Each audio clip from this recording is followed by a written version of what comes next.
O que mais te chamou a atenção nesse texto? O que mais te chamou a atenção nesse texto? Esse é um dos textos que mais traz cenas intrigantes, na verdade, demônios, pessoas queimando os seus livros em sinal de arrependimento de pecado. Paulo expulsando demônios, pessoas endemoniadas saltando sobre aqueles que estavam fingindo fazer exorcismo. Mas há algo além nesse texto. Geralmente, meus irmãos, nós costumamos dar mais atenção a coisas mirabolantes, mas nós desprezamos aquilo que é mais simples e mais poderoso. Talvez você tenha lido esse texto, acompanhando a leitura, e sejam apenas essas coisas que eu relatei que te chamaram mais atenção. Mas não é essa a intenção do Espírito Santo. Sim, essas coisas estão aqui, e nós iremos tratar delas.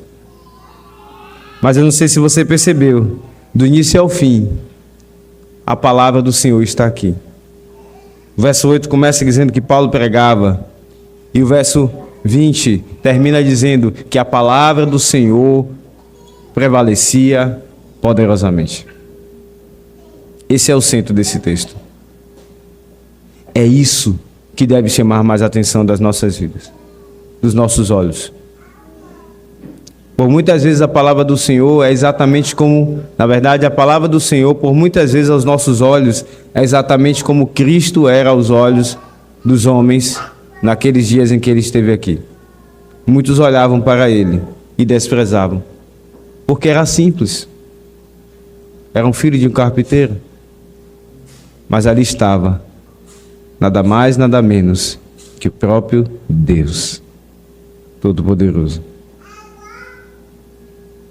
Meus irmãos, esse texto nos mostra como aqui a pregação do Evangelho é autenticada pela fidelidade com que pregava o apóstolo Paulo. Ela é autenticada pelos sinais, milagres que ele operava, inclusive expulsando demônios. Ela também é autenticada no coração daqueles que ouviam, quando eles aqui mostram um genuíno arrependimento. A palavra do Senhor está aqui sendo autenticada, ou seja, confirmada que ela é genuína, embora alguns se oponham a ela. E é isso que pretendemos ver aqui. Em primeiro lugar, a palavra do Senhor sendo autenticada por uma pregação fiel. Volte seus olhos, nós vemos isso aqui a partir do verso 8 até o verso de número 10. Diz o texto: durante 3 meses Paulo frequentou a sinagoga, onde falava ousadamente, dissertando e persuadindo com respeito ao reino de Deus. Visto que alguns deles se mostravam empedernidos e descrentes, falando mal do caminho diante da multidão, Paulo, apartando-se deles, separou os discípulos, passando a discorrer diariamente na escola de Tirano. Durou isto por espaço de 2 anos, dando ensejo a que todos os habitantes da Ásia ouvissem a palavra do Senhor, tanto judeus como gregos. Perceba, Paulo retorna então a Éfeso. Essa é a segunda vez que o apóstolo Paulo está em Éfeso. Ele continua nas suas viagens missionárias. Talvez você lembre que ele já esteve em Éfeso na viagem anterior. Lá no capítulo 18, nós vemos que no verso 19 ele chega a Éfeso, entra na sinagoga, prega aos judeus. Alguns então rogam que ele permaneça ali. Ele diz: não farei isso, não continuarei, eu tenho que seguir, voltarei se o Espírito assim, se Deus assim quiser, se Deus assim permitir. E agora Paulo volta a Éfeso, Deus assim quis. na sua providência. E para onde Paulo vai? Para a sinagoga. Ele se lembra disso. A sua palavra, ele não disse naquela ocasião, se Deus permitir, de forma vã, de forma, enfim, vazia, mas ele se lembra daquilo que ele prometeu. O Senhor permite que ele volte a Éfeso e ali está Paulo, na sinagoga. Meus irmãos, o que vemos aqui então é que Paulo fica um longo tempo em Éfeso. 3 meses. 3 meses. Aqui não está um grande teólogo dos nossos dias, mas está o próprio apóstolo Paulo, ali em Éfeso, ensinando a palavra do Senhor. Esse local onde Paulo fica, é o local das cidades por onde ele passa, onde mais tempo ele fica. Ali ensinando, ali pregando naquela sinagoga, 3 meses só na sinagoga, pregando. Por que será então que Paulo, ele demorou tanto tempo assim ali? Será que Paulo então ele resolveu açucarar a mensagem que ele pregava? Porque afinal de contas até então temos visto que o apóstolo Paulo era perseguido quando pregava nas sinagogas. Você deve lembrar dos relatos que já passamos. Paulo vivia fugindo de cidade em cidade. Ele fugia de uma cidade para outra e demorava pouco tempo, vinham judeus atrás dele, querendo apedrejá-los, querendo condená-los. Agora Paulo fica 3 meses nessa sinagoga. Será se Paulo cansou de receber os embates da pregação? É absoluto que não, meus irmãos. O que vemos aqui é que o próprio Espírito Santo conquistou o coração daqueles judeus por um tempo, para que Paulo ficasse ali. Ele ganha a simpatia daqueles judeus.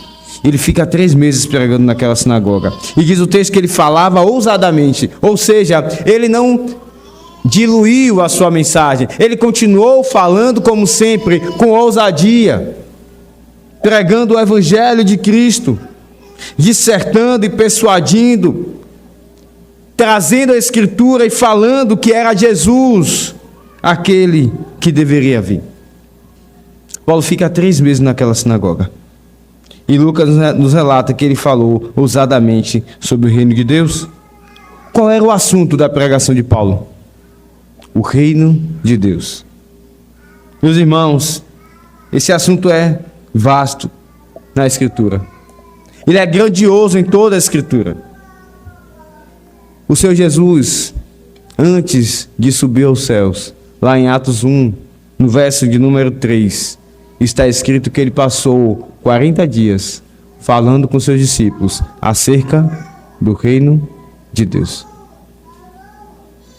Acerca do reino de Deus.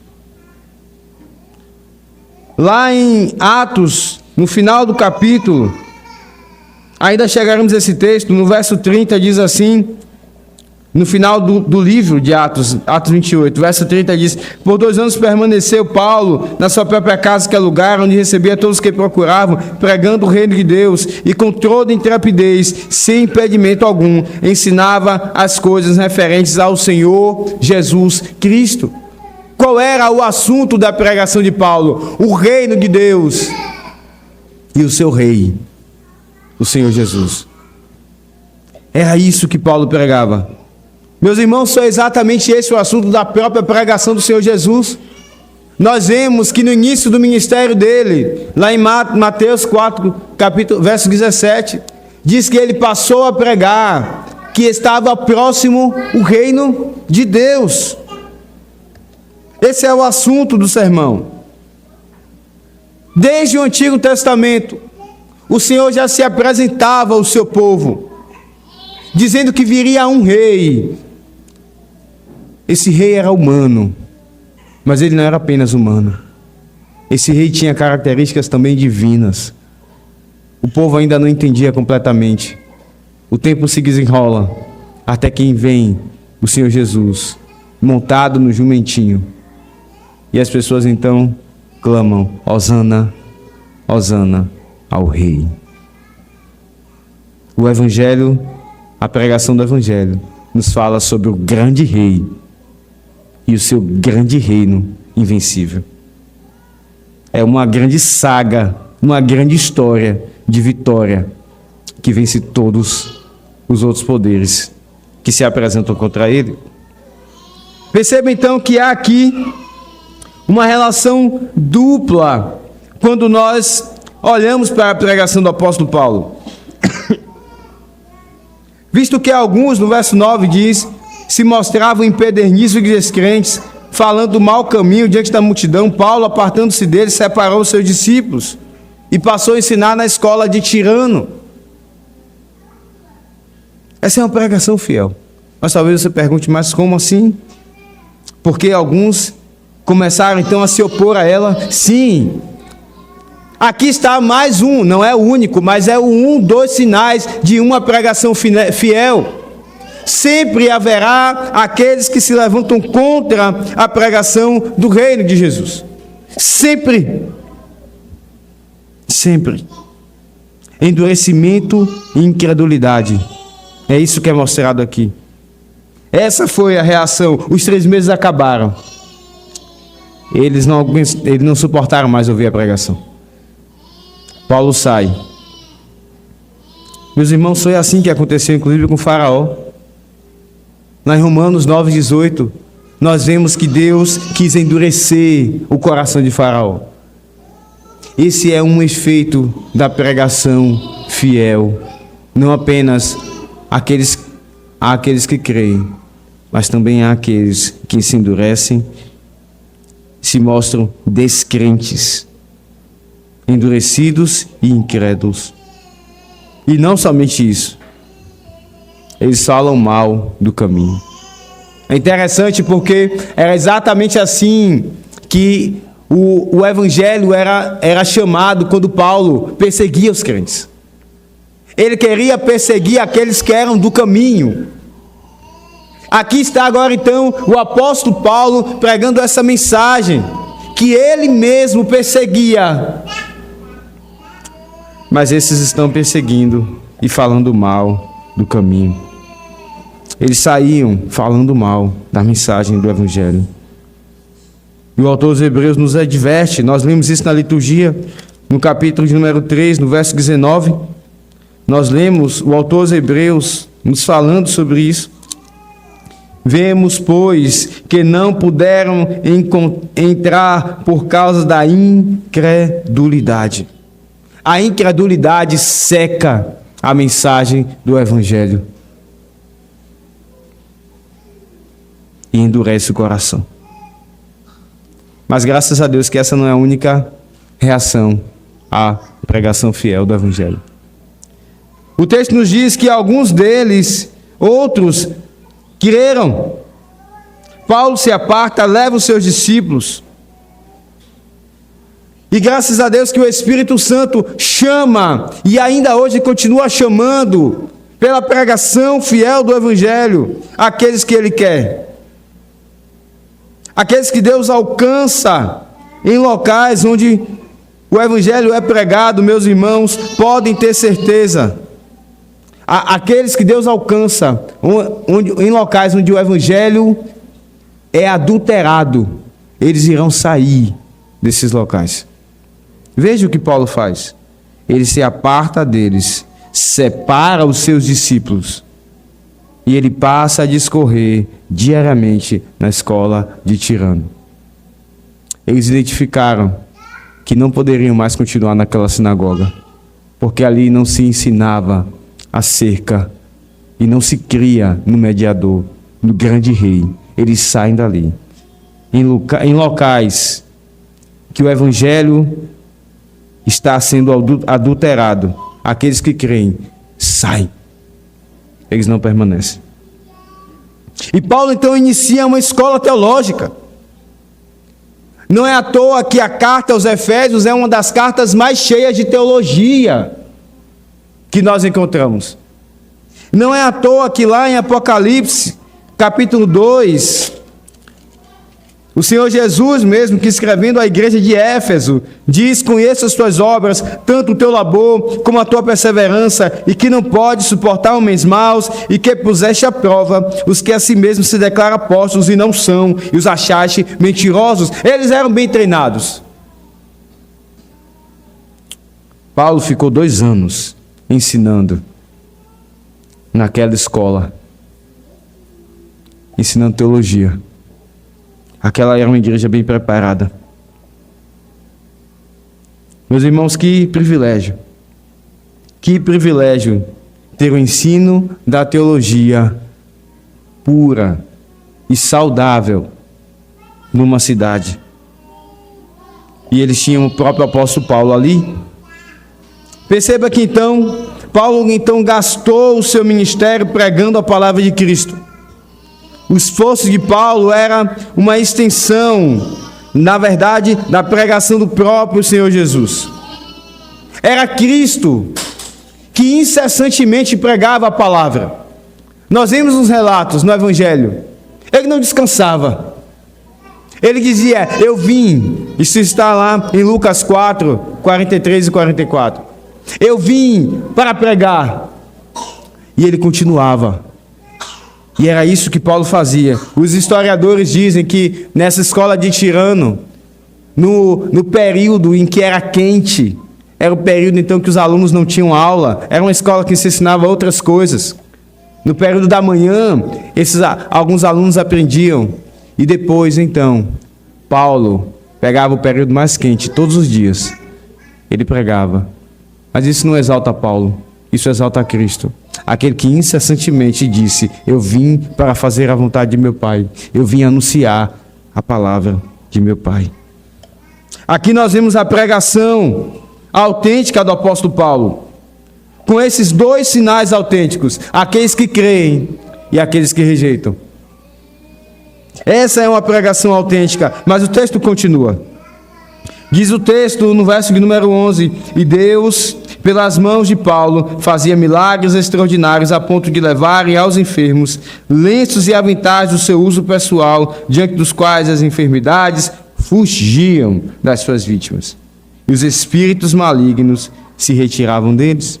Deus confirma a pregação do apóstolo Paulo, não apenas por esses 2 sinais que vimos, mas agora nós vemos a pregação sendo autenticada pelos milagres.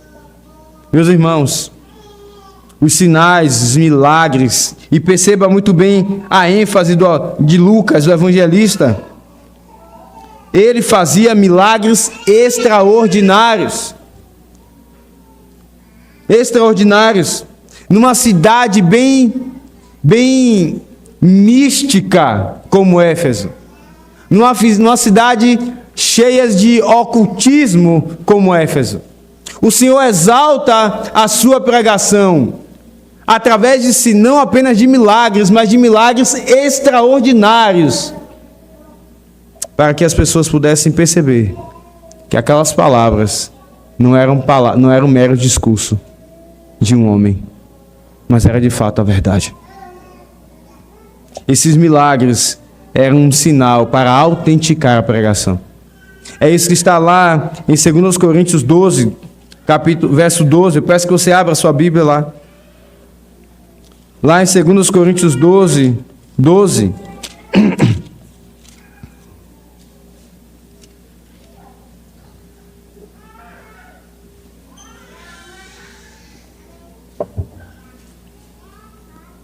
Paulo diz: pois as credenciais do apostolado foram apresentadas no meio de vós, com toda a persistência, por sinais, prodígios e poderes miraculosos.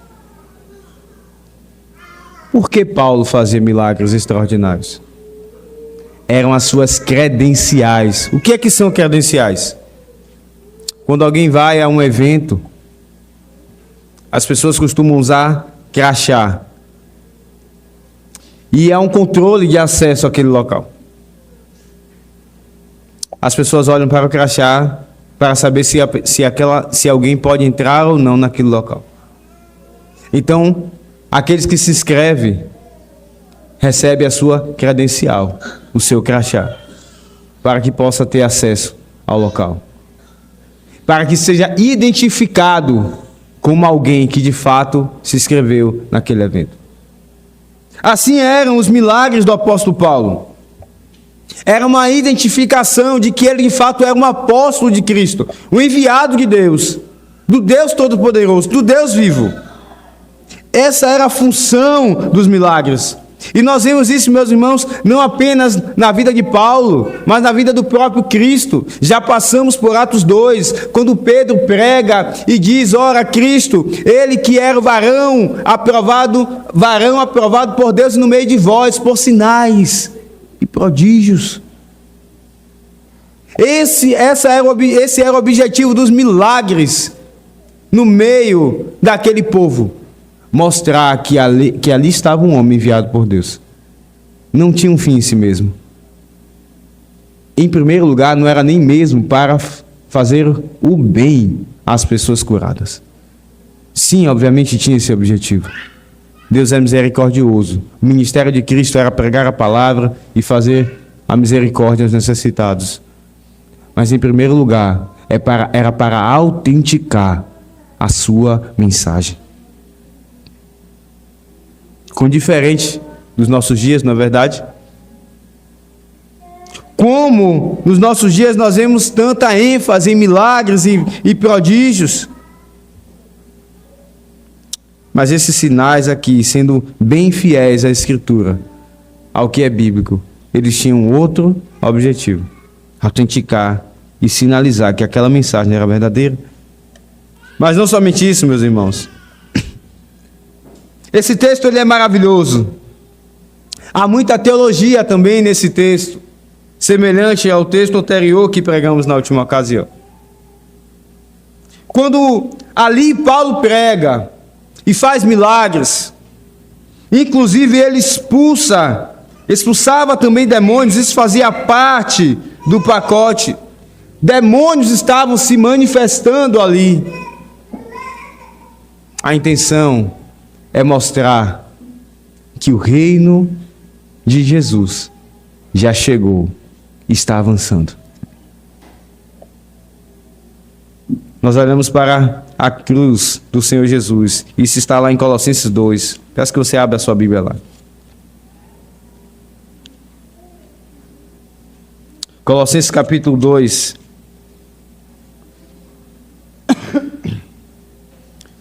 Veja o que diz no verso de número 14.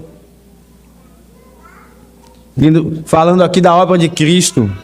Na cruz, diz o texto: tendo cancelado o escrito de dívida que era contra nós, que constava de ordenanças, o qual nos era prejudicial, removeu inteiramente, encravando na cruz e despojando os principados e potestades, publicamente os expôs ao desprezo, triunfando sobre deles na cruz.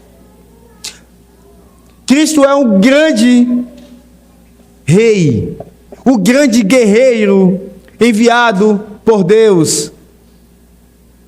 Ele então é o grande enviado para anunciar que o Senhor reina e para retomar aquilo que se havia perdido. E ali na cruz, há um bom tempo, essa mensagem vem sendo pregada. Na verdade, desde Gênesis 3, o Senhor anuncia a Adão e Eva que viria o descendente, esmagaria a cabeça da serpente. Essa mensagem vem cada vez mais sendo anunciada. O povo espera um rei, até que Cristo vem e na cruz ele pisa, esmaga a cabeça da serpente. As almas que estavam no poder de Satanás agora são tomadas por ele. O seu reino é então consumado. É isso que ele diz na cruz: está consumado. Agora então, o evangelho que antes estava preso ao povo judeu é anunciado aos gentios. Satanás cegava nações e nações. Gerações e gerações sendo cegadas por Satanás. Gerações e gerações em todo canto, sendo destruídas no pecado. Mas agora o evangelho irá se dispersar. O rei chegou, o rei venceu. E esses sinais então de demônios se manifestando sinalizam que eles estão perdendo o seu espaço. É isso que está na palavra do Senhor Jesus. Abra a sua Bíblia lá em Mateus 12, verso 27.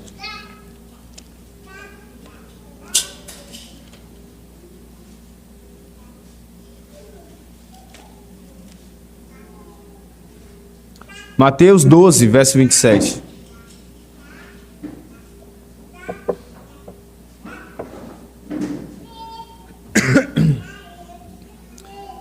Veja o que diz o Senhor Jesus. E se eu expulso demônios por Beelzebul, por quem os expulsam vossos filhos? Por isso eles mesmos serão vossos juízes. Se porém eu expulso demônios pelo Espírito de Deus, certamente é chegado o reino de Deus. O assunto da pregação de Paulo não era o reino de Deus? Certamente então é chegado o reino de Deus sobre vós.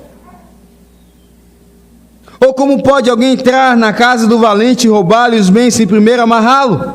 E então lhe saqueará a casa.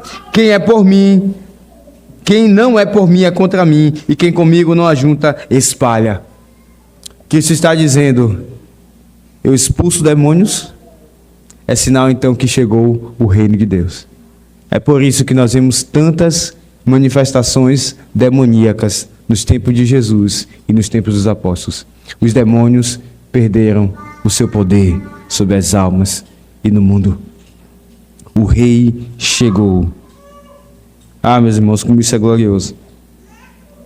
Como olhar para esse assunto por essa ótica nos mostra o verdadeiro sentido dessas coisas espirituais e demônios que de fato existem ainda hoje.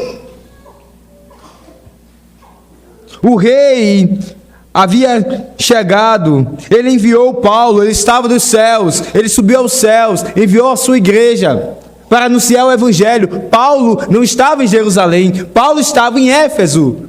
Paulo agora chega aos confins da terra. O evangelho chega àquelas pessoas envolvidas em misticismos.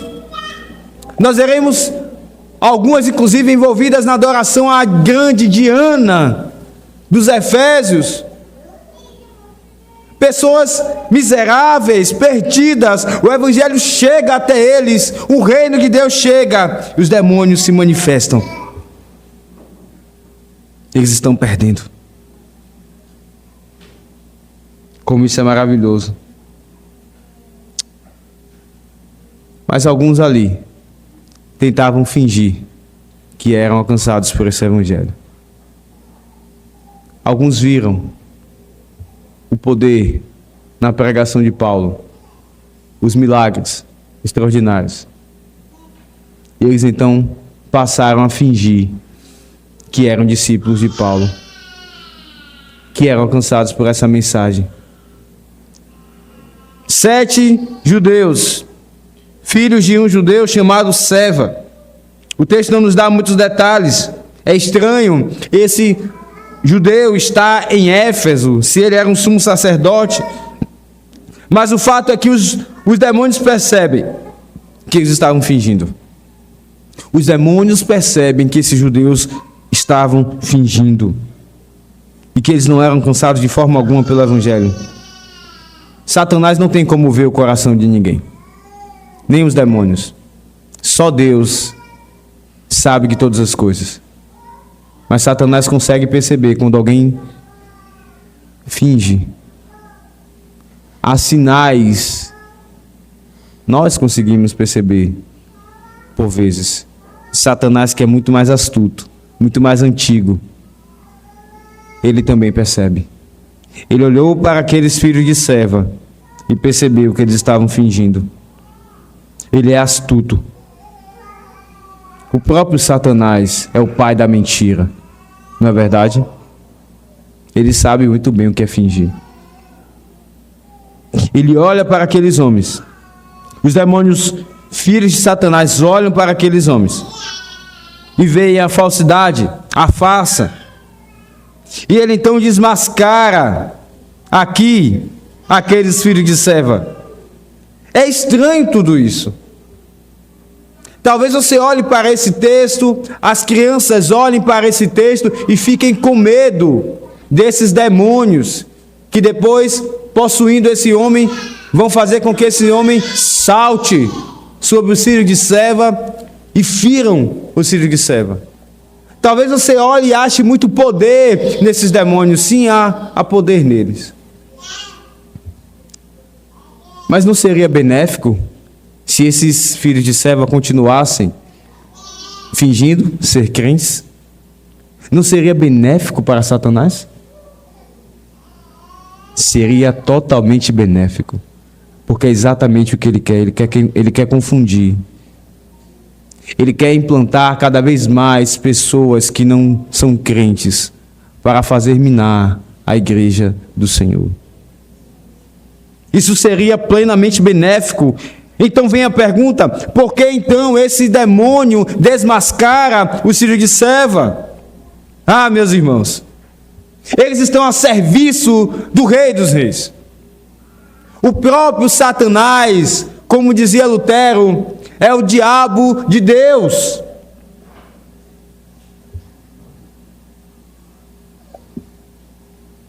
Eles desmascaram, porque não podiam fazer outra coisa. Eles sempre fazem aquilo que Deus ordena. Eles estão no domínio e na coleira do Senhor. Como isso é glorioso. Nós vivemos dias em que parece maior o sinal de expulsar demônios. Talvez você olhe para toda essa cena e ache coisas grandiosas. Mas o maior poder não está nisso. O maior poder está em Jesus e na sua palavra. Ele é o Rei dos Reis. Ele é o Senhor dos Senhores. Isso não é apenas glorioso, mas também é triste olhar para esses homens. A cena é triste. A cena é lamentável. Depois de desmascarar esses filhos de Seva, o texto nos diz, voltando ao nosso texto de Atos 19, eles perguntam: eu conheço a Jesus. Ele diz: eu conheço a Jesus, eu sei quem é Paulo, mas vós quem sois? E diz o texto que o espírito possesso saltou sobre eles, subjugando, e de tal modo que prevaleceu contra eles, que desnudos e feridos fugiram da casa. Eles achavam que podiam enganar e continuar mantendo a farsa. Eles saem todos feridos e nus daquele local. A alegria de Satanás é tratar os homens perdidos como vencidos de guerra. Certamente você já assistiu filmes de guerra. Você viu como os vencidos são tratados. Eles são colocados muitas vezes nus, feridos, envergonhados, humilhados. Assim estão esses homens. A alegria de Satanás é tratar os homens dessa forma, porque é exatamente assim que ele será tratado. Porém, ele não quer ser tratado assim de forma sozinho, solitária. Que cena triste, irmãos. Que vergonha. Como os homens que brincam com essas coisas sofrem. As suas almas são trituradas. Suas vidas são mastigadas. Que terrível. Mas por mais que Satanás tentasse, a sua intenção aqui era envergonhar o Evangelho. Por mais que ele tentasse atrapalhar a pregação do Evangelho, o que ele faz é exatamente o oposto. Veja o resultado de tudo isso no verso 17. Chegou este fato ao conhecimento de todos, e assim judeus como gregos, habitantes de Éfeso. Veio temor sobre todos, e o nome do Senhor Jesus era engrandecido. Satanás agiu para atrapalhar a pregação, mas ele fez com que cada vez mais o nome do Senhor fosse temido, e isso se espalhasse ainda mais pela cidade toda.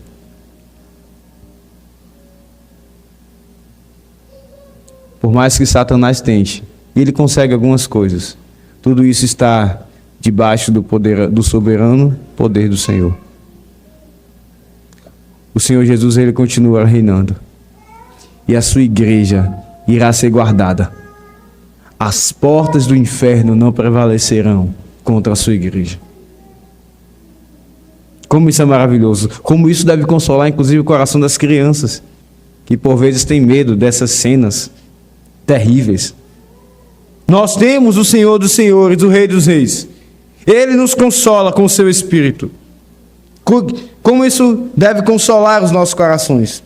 Aqui nós vimos então que, em primeiro lugar, a pregação é autenticada por esses sinais.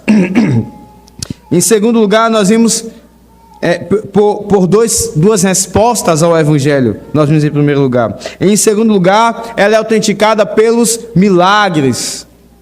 Mas nós vemos que, em terceiro lugar, há aqui um arrependimento também que autentica ela, e é verdadeiro e genuíno. Veja o que diz no verso número 18 em diante.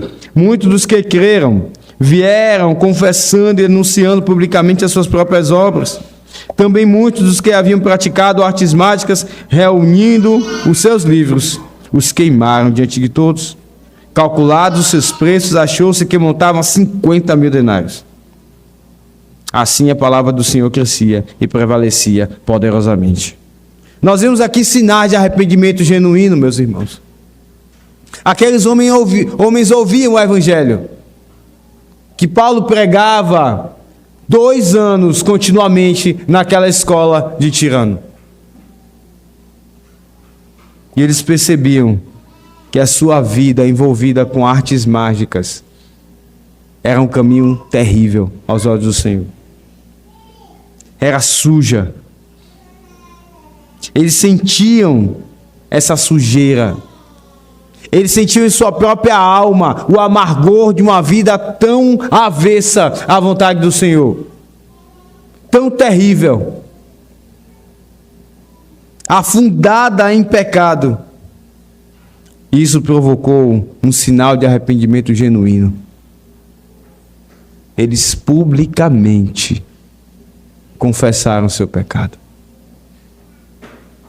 Esse é um dos sinais. A Escritura nos ensina que quando o pecado, ele então é público,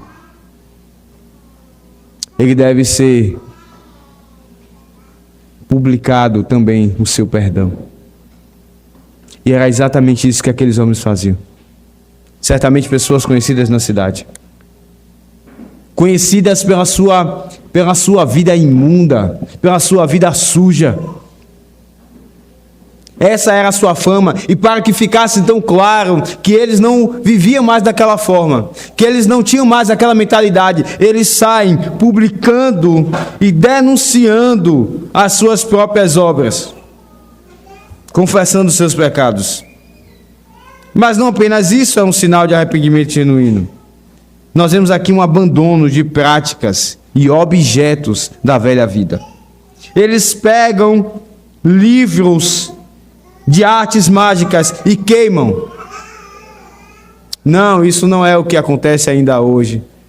Nós vemos em nossos dias que acontecem encontros onde as pessoas pegam objetos das suas vidas anteriores e queimam e fazem ali uma fogueira, e aí então dizem que tudo isso irá purificar as suas vidas, mas elas mesmas continuam nas mesmas práticas.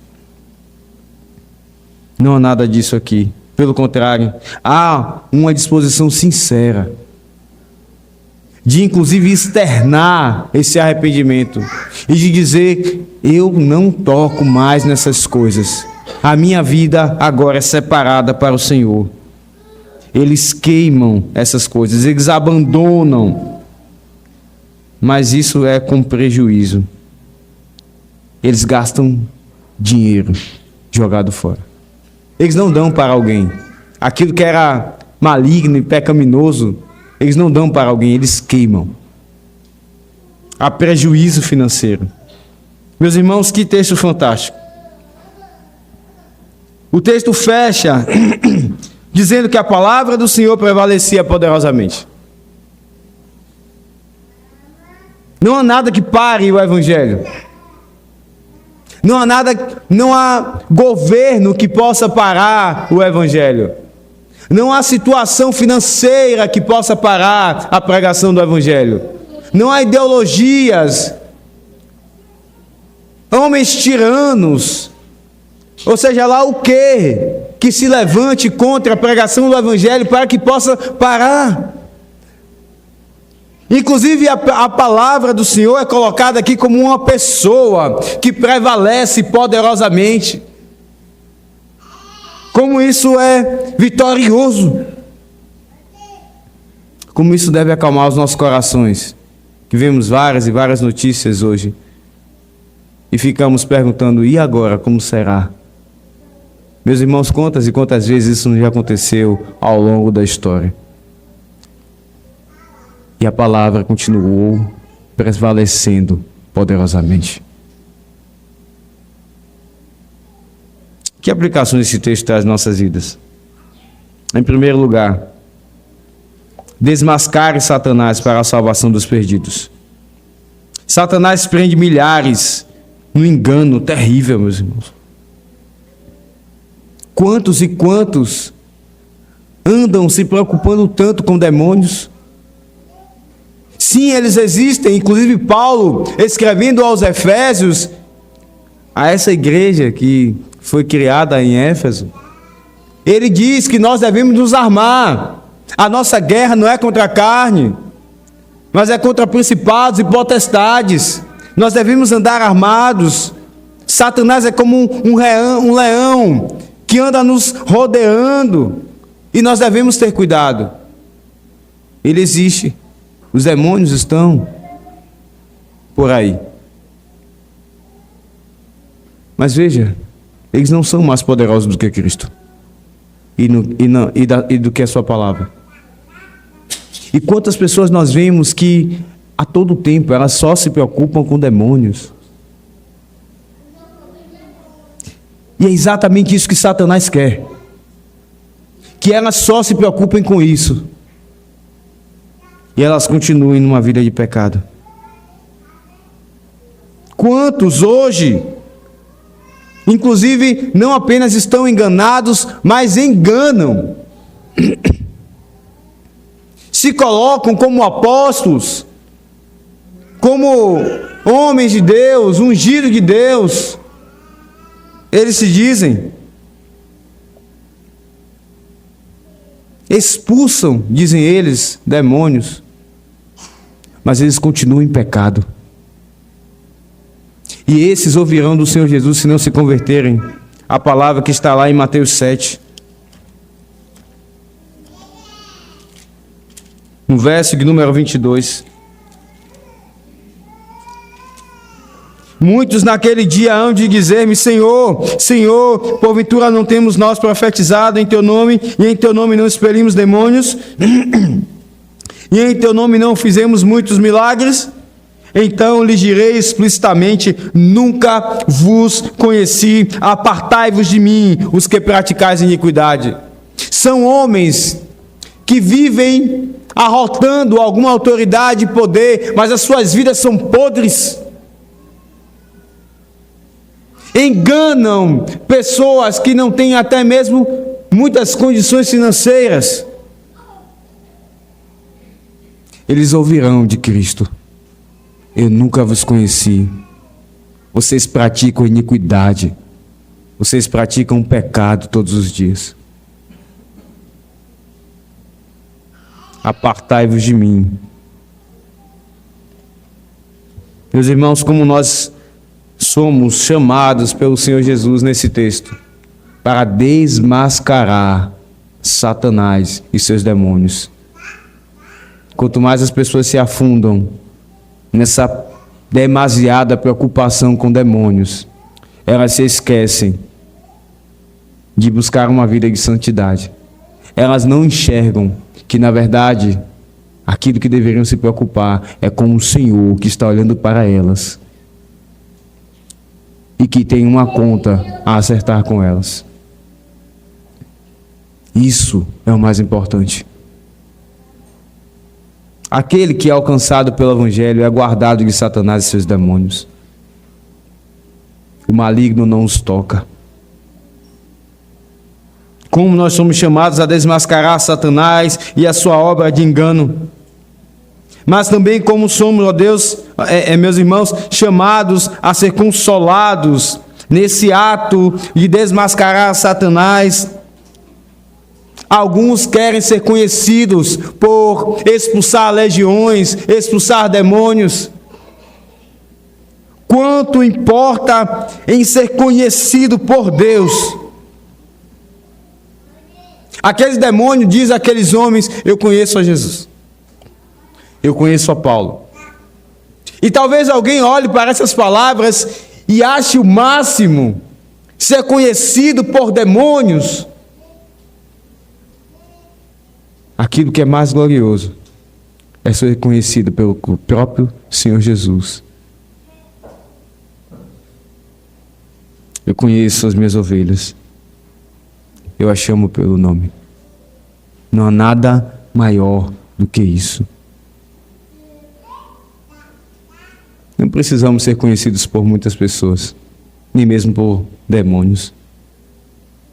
O que nos basta é ser conhecido pelo Rei dos Reis, por aquele que é o Todo-Poderoso, o Salvador de pecadores. Se o seu nome está no coração dele, isso é tudo. Não há nada maior do que isso. Anuncie essa mensagem. Aqueles que estão envolvidos em enganos, atrás de expulsar demônios. Essa é a primeira aplicação. A segunda aplicação: você deve se proteger contra Satanás. Isso está lá em Efésios 6, de fato. Proteja-se contra ele, ele é real. Nós não devemos ir para um extremo de pensar que a vida deve ser um eterno procurar demônios, se preocupar com esses assuntos. Mas, por outro lado, nós não podemos desprezar, meus irmãos, o reino das trevas. Nós não podemos, ele é real. E Paulo escreve aos Efésios sobre ele. Ele diz lá em Efésios capítulo 6, no verso 10: quanto ao mais, irmãos, sede fortalecidos no Senhor e na sua força, e na força do seu poder, revestivos de toda a armadura de Deus, para poderdes ficar firmes contra as ciladas do diabo. Ele nos lança ciladas o tempo todo. Ele é incansável. Ele lança ciladas contra nosso casamento, contra a criação dos nossos filhos. Ele lança ciladas no meio da igreja. Satanás é terrível. Ele não tem pena das almas. Nós precisamos ficar firmes. E como nós iremos ficar firmes? Nos armando com a palavra de Deus, com toda essa armadura que Paulo coloca aqui, que nós podemos ler em outro momento. Mas especialmente com a sua palavra. Ela é lâmpada para os nossos pés. Ela, como Davi fala num dos salmos, é através dela que as nossas mãos são adestradas para a guerra. Ela nos mostra a verdade e nos faz prudentes. E se você então se protege de Satanás, você não precisa temê-lo, porque ele está subjugado pelo Rei dos Reis. Essa é a segunda aplicação. Ainda que Satanás nos toque, ele pode fazer isso. Ele o fará como fez com Jó. Até onde Deus disser, é o momento então em que Ele vai tocar. Como isso deve consolar os nossos corações quando vem sobre nós grandes tribulações. E em último lugar, analise o teu arrependimento. Por vezes os crentes ainda mantêm objetos e até palavras nos lábios que são próprias de uma vida sem Cristo. Como nós precisamos, irmãos, nos reciclar, nos purificar. O nosso vocabulário, por vezes, são vocabulários que lembram palavras de idolatria. E precisamos reciclar as nossas palavras. São palavras que trazem, inclusive, brincadeiras impuras de ímpios. Isso não é próprio daqueles que são alcançados pelo Senhor. As nossas vidas ainda mantêm muito da velha vida. E o Senhor nos chama à santificação. E é através da palavra que somos purificados. É ela que nos lava. É dela que precisamos todos os dias. Que o Senhor nos abençoe, meus irmãos.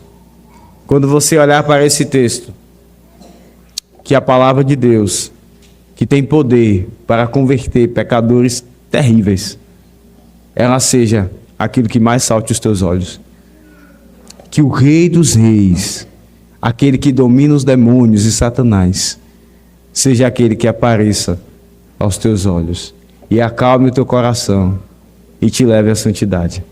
Que o Senhor nos abençoe. Amém. Vamos ficar de pé.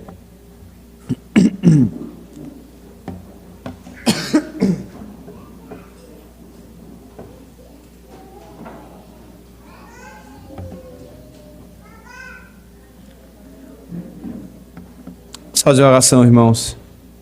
Maravilhoso Deus e Pai, obrigado pela Tua palavra.